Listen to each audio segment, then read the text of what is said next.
For me, it's very difficult to talk about why I became a Dominican, because a certain part of it is that I encountered something that I fell in love with. It's a beautiful journey, but it's not something that you can put down in a scientific hypothesis. It's the life we live.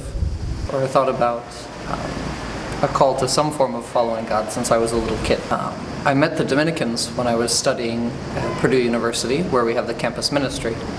And it was seeing the life and watching it lived out that over time, and this is something where I would do very well. This is something where I would be very happy.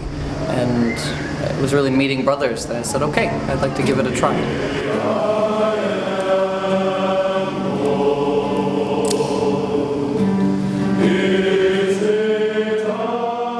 I chose to become a cooperator brother for a number of reasons. I was called to community life. I was teaching before I entered the Order. And I liked teaching. I liked all the work I was doing. Everything about my life was good, except that I wanted to live it explicitly in a religious setting.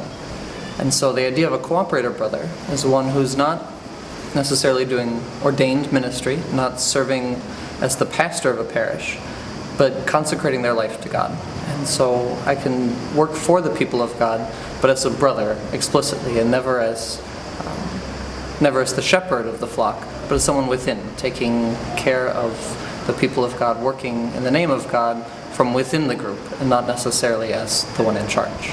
And St. Francis says, preach the gospel at all times, when necessary use words. And that there's a preaching in the testimony of our life, in the day-to-day interactions with other people, that in our conversations, in the living of a joyful life following Christ. Those are all ways that we encounter the gospel. I think more people talk about their faith outside of a church than ever inside of it. The relationship between priests and brothers in my community has been a very positive experience.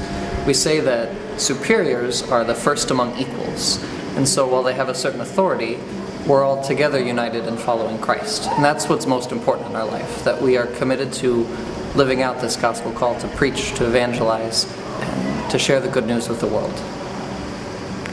It was a bit of a surprise for me to find out I was invited to this chapter, and was invited to come and to share the experience of the brothers in the Order. It's been an incredible opportunity to meet and exchange with brothers from literally across the world. We enter into one province and you think of the needs of the church in one location, so you discover how similar and yet how different it is throughout Asia, Africa, Australia, that there are so many things we share in common, and yet it's not always identical. There's a few different concerns. So it's a wonderful opportunity, and yet we're all brothers. There's so many things we can sing the same songs together. And so it's very affirming of the fact that we are one order. We have been for 800 years, and we continue to be. It's a beautiful opportunity to see that lived out.